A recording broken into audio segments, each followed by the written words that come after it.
Hello, this is Michael Wojcik with the City Council update for the meeting that took place on November 15th, 2010. I kind of dropped a little bit of a bomb at the end of the meeting, so I wanted to put this out there very quickly because I think there might be some people interested in what I had to say. There are 5 things that I'm going to touch on just briefly. The last couple are the more important ones. We did approve another contract. I've said time and time again I'm not interested in what the pay rate increase is, which was 1% in this particular case. I'm interested in what the total compensation increases that are being paid by the taxpayer year over year are. In this particular case, the advertised thing, if you read the City Council pamphlet, was that we had a 1% increase in compensation. The real world number, we're actually increasing compensation paid by the taxpayer year over year at 5.4%. We supported this unanimously, but I just want the public to be out there and realize exactly what's going on. I'm not interested in hiding from the numbers. I want that level of disclosure. Next, on the matter of street trees, we did do our first reading on that. In particular, there was a change that was requested by the builders, and I had no issue with it. It basically said that instead of the standard that we put on place, 35 feet spacing for street trees, what it would do is in certain high-density residential areas, it would allow it to be 50 feet, which is what it was before. And it doesn't really change anything because in those areas, the spacing of 50 feet actually translates to being a spacing of about 35 feet. And more importantly than that, this is not going to result in a decrease of street trees in the city, nor will it result in an increase. It's not going to decrease developer costs or increase developer costs. This really did nothing. It's just a change in language, so if it makes them happy, I'm happy to support it. Bottom line is, we're getting street trees. The deserts without trees in the cornfields are going away, and I'm proud to have been a part of that. It took 7 years, and that was way too long. We also had a petition for a no parking area right along Ruby Lane. It was not as big as what was initially proposed or what the neighbors wanted, but it does allow for a safe connection through a tight turn right now. It also protects some visibility of kids potentially crossing coming out of a park access at that point.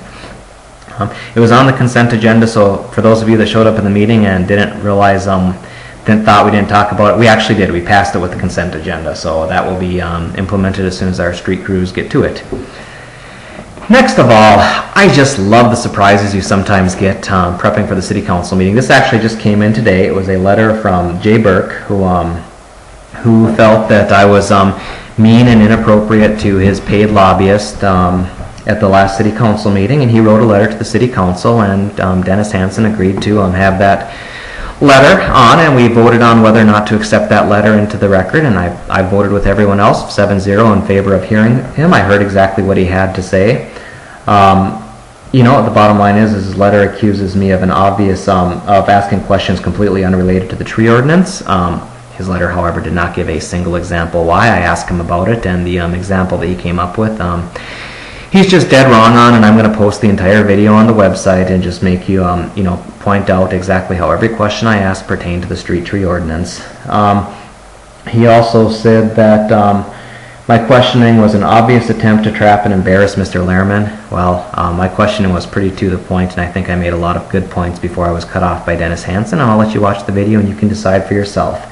Bottom line is, if you come in front of my City Council and you start peddling some fictitious numbers and facts and try and deceive the City Council into supporting your position, you can expect tough questions from me. He also said it should be noted that Mr. Wojcik on several occasions has criticized the activities of several prominent builders, both commercial and residential, because if there's one thing you can't do in Rochester, it's criticize prominent builders. You can't criticize the Joe Weiss Skyway to Nowhere or the hillslide disaster that took place that people were left paying for the landslides to be fixed. You also can't criticize the poorly designed housing units wedged into a neighborhood without any consideration to the long-term ramifications of that, because they're prominent developers. He also brought up a point that Mr. DeWitz was a quality builder, at which I said I recognize your opinion that Mr. DeWitz is in fact a quality builder, and I just left it at that. In addition to that, he asked for an apology. He did not get one. And he asked for a promise that these types of episodes will cease. Actually, I'll give him a different promise. I promise every time somebody comes in front of the City Council peddling crap, trying to manipulate the City Council to vote for poor policy over evidence-driven, data-backed policy, I'm going to drill them every single time. And that is my promise. It is not going to stop. He claimed that there was some sort of decorum that had to be followed.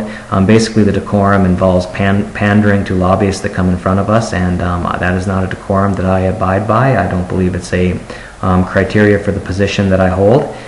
I am respectful of every citizen that comes before us, but they will get tough questions if they say something that's ridiculous. And paid lobbyists, if paid lobbyists come in and try and tell us some things that just aren't that way, you better believe that I'm going to give them tough questions. So there will be no apology, and there's going to be more of it where this came from. Finally, I dropped a little bit of a bomb at the end of the meeting. This is something I'd known about. I was tipped off to this a couple of weeks ago, but I've been sitting on it. But given the nature of the letter that came by, I thought it was appropriate to bring it up now. And I didn't release all the information that I have, but I'm going to be interested to see how Mr. Burke and Mr. Lehrman respond now that this is out there. But I received information from a credible source. Multiple people overheard a conversation with Mr. Burke, Mr. Lehrman, and some other folks who I know who they are, but for now they're going to remain anonymous, talking about a developer who, again, I know who he is, but is going to remain anonymous, offering to pay any amount of money for certain campaign items that were discussed, so long as they could win a city council seat. Well, there's a couple problems with that. We have laws about local campaign finance, including the amount of dollars that can be given by any one person in a city council race. In addition to that, we also have laws regarding disclosure. Now, of course, unfortunately, what I pointed out later in the meeting is that we have some loopholes that exist in the language right now, and I don't know if this is going to be a city issue or a state issue, but my state rep is certainly aware of it, and we're going to take a look at it.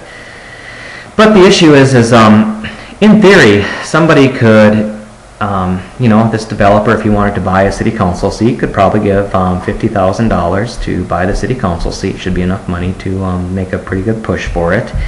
And the person receiving the money could simply claim they got all $50,000 in increments that were less than $100, which would require no disclosure whatsoever. No disclosure, no paper trail, election bought.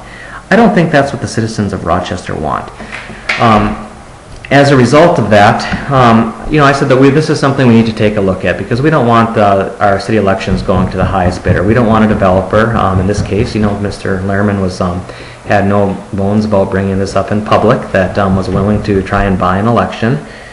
I don't think that's what the citizens want. I think we have to take some steps to address that. But isn't it interesting that this is what's going on in the background at the same meeting where I was being the bully? So I think there's going to be some additional information that will come out on this, but I'm really interested in their take on this, and I think it's unfortunate that we have people who clearly are attempting to buy city council seats. I'd always heard you always thought about it in the background, but this was the first time I actually realized there were people out there that were truly willing to buy city council seats. And I guess thank you to Tony Lehrman, the lobbyist for the Rochester area builders, for speaking loudly in a public place and allowing himself to be overheard by a very credible person. So, I think it's going to be interesting going forward to seeing if the city council will act. But I suspect there's an appetite with the citizens of Rochester that we can probably put together a pretty strong push to make sure that we keep our local elections clean. Ideally, what I really like to see is the money be less of a deciding factor in local elections, which, don't get me wrong, everything I want to do in election reform right now would only hurt me if I ever wanted to run for election again, which is an assumption that people should not necessarily make. But, I'd love to see the money out of it. I'd love to see publicly financed elections where the public owns the campaigns and special interests aren't going to try and buy elections, but that's not what we have right now. At least we can ask for some disclosure, and I think that's what we need to push for going forward. But I certainly appreciate all of you that take the time to watch my videos. Hope you find them informative, and there's just going to be a ton of stuff up on the website about these last couple things. I'm going to make all the documents pertaining to the letter that was sent out and everything. I'm going to make all this public information, put up videos of the discussion that took place. Some of it I was not terribly well prepared for, so I'll be stuttering through it a little bit, but you've watched these videos, you see that enough. Thank you, and I'll see you next time.